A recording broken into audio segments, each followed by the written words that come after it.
J'ai 48 ans, donc je suis à la titulaire de mon cabinet de traduction et interprétation en langue italienne depuis 2002, donc je suis à mon compte. Je travaille avec la justice, je travaille dans le milieu médical, je travaille avec des grosses entreprises et à plusieurs ministères français vers l'italien. Je suis également expert près la cour d'appel de Caen, qui est ma ville. En fait, donc je suis dans ma presque 20e année d'activité et je me posais des questions sur la suite à donner à ma capacité d'entreprendre. Et ce que j'ai envisagé, c'était vraiment une formation qui corresponde le plus possible à mes nouvelles valeurs, celles que j'ai pu actualiser au fur et à mesure des années d'expérience que j'ai engrangées. Et il s'avère que j'hésitais entre 3 formations et je choisis celle de Ludivine parce qu'elle parlait vraiment à ces valeurs qui sont l'humanisme, qui sont le recentrage sur soi pour pouvoir être mieux avec les autres, pour pouvoir mieux manager, pour pouvoir mieux se manager d'abord, etc. Donc, ça a vraiment parlé à la cohérence que je cherchais.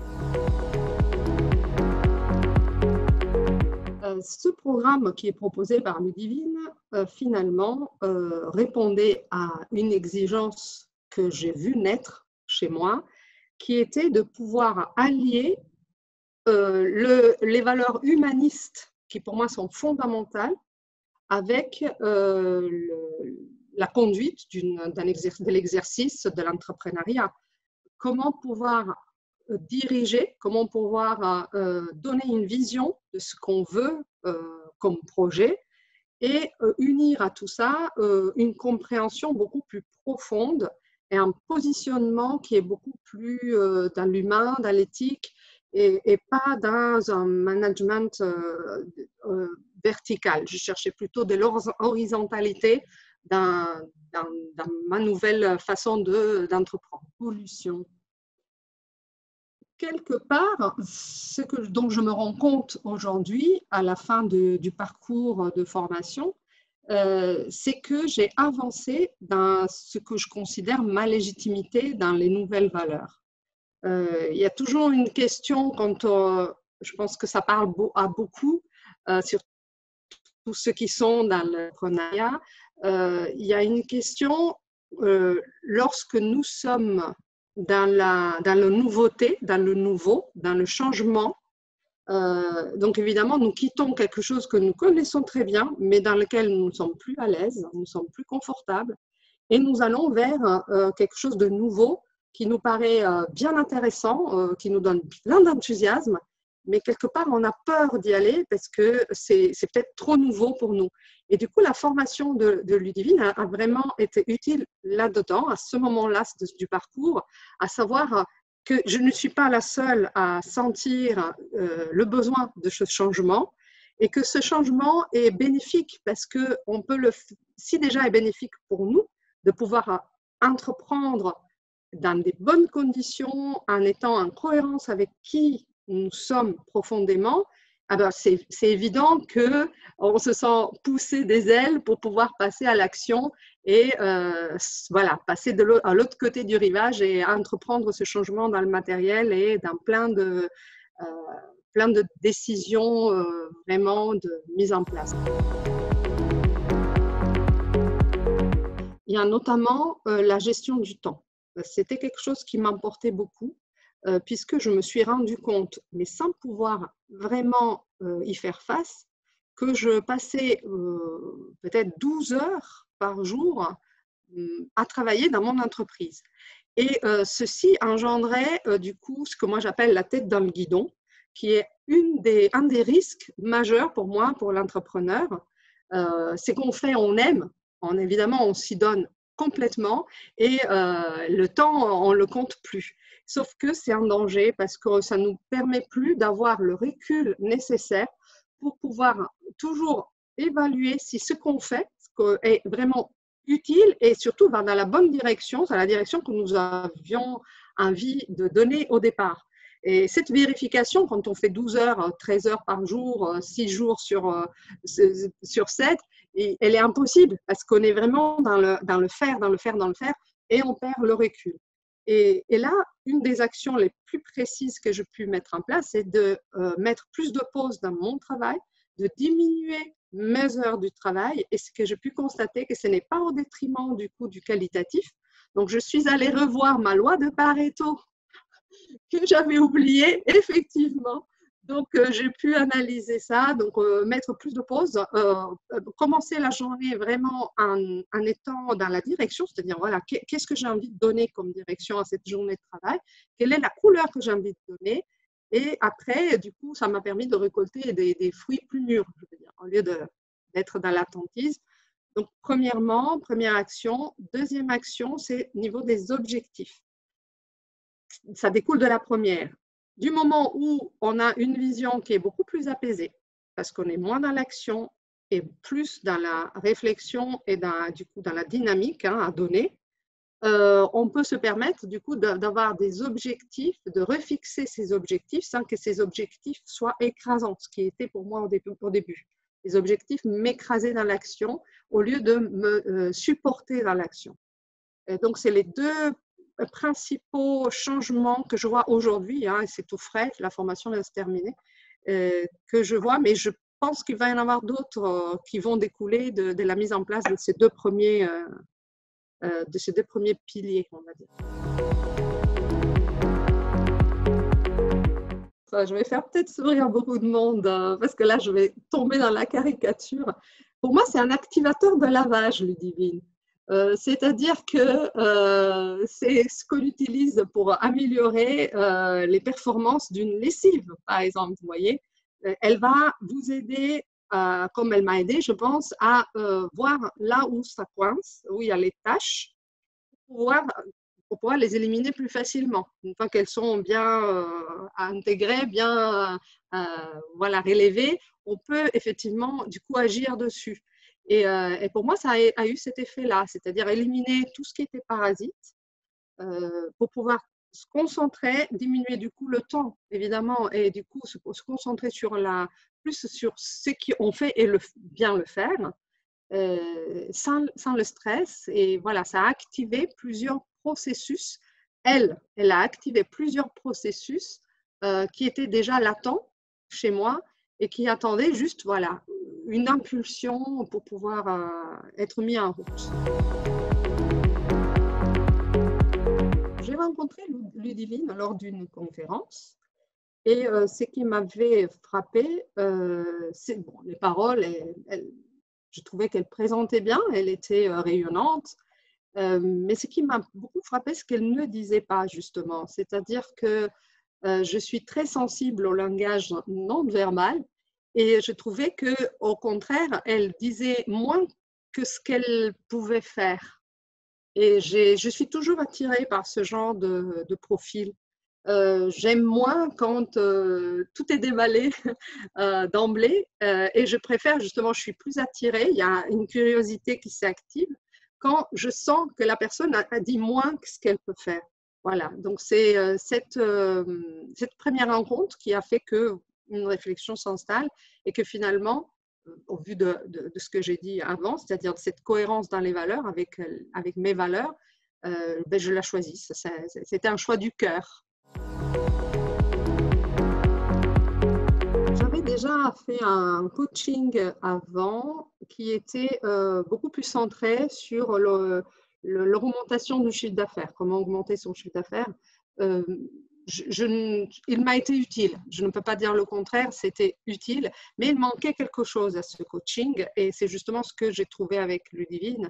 C'est un recentrage intérieur, c'est-à-dire qu'au lieu de s'adapter à des valeurs qui sont considérées comme faisant foi dans le management, je voulais voir qu'est-ce que moi je pouvais apporter au management. C'est dans l'autre sens en réalité, c'est-à-dire que Au lieu que j'adhère à une étiquette, que je rentre dans une case, en réalité, moi, j'ai fait une case, c'est moi qui ai créé des valeurs et que je peux partager, évidemment, et ça va parler aux personnes qui ont les mêmes que moi. Je sais que là-dessus, on sera vraiment dans la même synergie. Et c'est ça, de pouvoir m'autoriser à avoir les valeurs que j'ai et de pouvoir me dire que ces valeurs correspondent à une vision du management et que peut-être, même sans doute, même certainement, ben, ces valeurs seront partagées. Parce que déjà, j'ai pu les partager avec Ludivine. Donc déjà, nous pouvons dire d'être déjà deux sur la même longueur d'onde, quelque part. Donc ça me légitime en même temps que ça la légitime quelque part. Donc voilà, ça a complété en profondeur le premier coaching que j'avais pu faire et que je n'avais pas fini non plus parce que voilà, je pense que j'étais arrivée au bout de ce que je voulais faire avec ce type de coaching-là. Parfois, avant, pour que les autres écoutent mes arguments, qui écoutent ma vision, j'avais tendance à paraître agressive et du coup à les imposer quelque part. Et voilà, il y a évidemment, ça plaisait à certains et à d'autres, ben, évidemment, ça posait de problèmes avec d'autres. Là, je me rends compte que cette agressivité que j'avais en moi, c'est juste moi-même qui ne m'écoutais pas et que j'attendais que les autres m'écoutent quand moi, je ne savais pas exactement ce que je voulais. Et ça m'a permis du coup de bien voir, de bien revoir ma vision. Et là où je vois la différence, c'est que exactement, je n'ai plus besoin de la violence. Je pourrais l'utiliser, pourquoi pas, la violence dans mes affirmations, mais j'en ai plus besoin parce qu'il suffit juste que je sois alignée, c'est-à-dire que mes valeurs, ce que je dis et ce que je vais faire soit sur le même tracé, que les autres bah, qui me suivent, c'est très bien, ça signifie qu'ils adhèrent à ces valeurs-là, qui ne me suivent pas. Je n'ai pas besoin de les convaincre. Je laisse tomber le côté conviction des autres. Évidemment. Alors, le premier à avoir remarqué des changements, mais c'est mon chéri, hein, c'est mon amoureux, qui a senti, qui a eu un moment donné, je ne peux pas parler vraiment d'une progression. Par contre, je peux parler d'un avant et un après. C'est comme s'il y a eu au début une accumulation, il y a un point critique et ensuite il y a eu une bascule. Et après, c'était l'acceptation de la bascule, du coup, hein, de se reconnaître. Donc, le premier, c'est mon amoureux qui a remarqué un changement dans mes affirmations, dans la façon dont j'affirmais mes projets professionnels. La deuxième partie, c'est que là, aujourd'hui, je suis en train de créer, de mettre en place un nouveau projet professionnel. Et c'est les personnes à qui j'en ai commencé à parler, parce que je voudrais fédérer certaines personnes autour de cette vision, autour de ce projet, qui étaient finalement adhérentes avec ma nouvelle façon d'être. Et que je pense que si j'avais utilisé, là je suis dans la supposition, dans l'hypothèse, mais si j'avais utilisé avant mon ancienne façon de fonctionner, ça aurait été plus d'un « je vais essayer de convaincre ». Et là, j'ai juste parlé de ma vision et les autres disent, mais quand tu nous en parles, tu nous donnes envie, tu nous donnes envie de participer. On a presque envie de te dire, allez, tu nous emportes avec toi, on a envie de venir. La bascule a eu lieu au moment où j'ai commencé à voir, à percevoir, pourtant je le savais, mais je pense que je le savais d'une façon mentale. C'est là où je l'ai commencé à le sentir et à le vivre, de me détacher du résultat. Que le résultat soit en forme de numérique, hein, c'est-à-dire voilà, chiffre d'affaires, réussite, pourcentage de réussite par rapport à, je ne sais pas, phoning, etc. Et là, je commençais à me détacher du résultat et en ne donnant plus la possibilité au résultat de me dire si ce que j'avais fait était bon ou pas, mais plutôt à mon ressenti, c'est-à-dire est-ce que ce que j'ai vécu, ça valait la peine d'être vécu en tant que moi-même. Voilà. Que ça soit accepté ou pas par les autres, ça devient secondaire. Je m'étonne à dire ça parce que si quelqu'un me l'avait dit à moi avant, j'aurais du mal à comprendre même. Et aujourd'hui, je peux le dire, effectivement, cette bascule a eu lieu du moment où je me dis, ben, finalement, ce projet-là, j'ai envie de le faire, même si rien n'arrivera par la suite, je n'en sais rien. Je me détache du résultat. J'ai envie juste de le vivre, ce projet, et de le vivre de cette façon-là. Et donc, je donnais la couleur au projet. Et là, je me suis rendu compte qu'il y avait eu lieu la bascule. Et c'est ce que je retiens, c'est ce moment béni pour moi, où je suis passée de l'autre côté. Le moment de bascule a eu lieu lors du travail sur le module 4. C'est le module 4 qui a fait que, c'est ce que je disais tout à l'heure, donc il y a eu le module 1, 2, 3. C'est comme s'il y a eu une criticité qui s'est créée et qu'à ce moment-là, donc le 4, ça a fait que, hop, je passe de l'autre côté de la vision. Ce que moi j'appellerais, au lieu de vision objectif, vision projet. Pour moi, c'était vraiment ça. C'est-à-dire visualiser le projet, le vivre pleinement et être sûr que ça correspondait vraiment à ce que j'avais envie de vivre à ce moment-là et faire fi du résultat. Voilà. J'ai toujours été très à l'aise dans un univers masculin.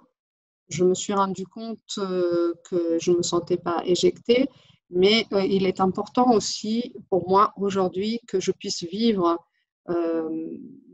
mon être femme avec tout ce que ça comporte, hein, notre sensibilité, notre différence de vue, parce que dans l'univers masculin, on me le faisait remarquer que je parlais la même langue, mais effectivement, j'apportais une vision différente.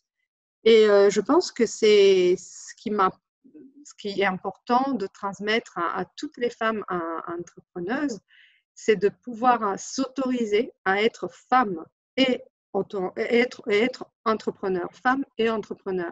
Ce n'est pas dichotomique, au contraire, on peut faire des très belles choses en étant une femme, en étant du coup une maman, en étant une épouse, en étant une femme toute seule, mais être juste femme et pouvoir décider. C'est possible, les deux sont possibles et ça donne une autre couleur du coup à la façon d'entreprendre. On a une autre sensibilité, on a une autre vision, on a d'autres capacités qui ne sont pas antinomiques avec celles des hommes, ils sont complémentaires. Et donc, je pense que ça fera énormément du bien au monde entier si ces deux visions, masculin et féminin, puissent se compléter pour que le monde de l'entrepreneuriat rassemble à l'humanité, parce que l'humanité est faite des deux. Et que ça puisse compléter notre façon d'être, puisque nous allons faire avec ces deux couleurs-là. Je pense que c'est utile de se faire accompagner, c'est même nécessaire. Pour moi, c'est intervenu justement au milieu, on va dire, de ce que je considère mes années de production, hein, mes années professionnelles. C'est important de s'autoriser. On est souvent, je disais une fois à Ludivine, on est souvent en tant qu'accompagnante. Et se faire accompagner, moi je l'ai découvert avec Ludivine, hein, je ne le savais pas avant que je pouvais être accompagnée et c'est très agréable parce que ça donne l'autre côté de la vision toujours, de se dire ok, je peux accompagner, j'en suis capable et je peux être accompagnée, ça permet de renouveler, de mettre du sang neuf dans nos idées, de donner un nouveau départ. Et pour moi, ça a été vraiment ce besoin de syncrétisation entre les deux sphères, donc la sphère de mes valeurs, la sphère de mon bien-être et la sphère de pouvoir aider les autres. Donc, c'était utile et je le conseille évidemment à toute personne qui en ressent l'envie et le besoin.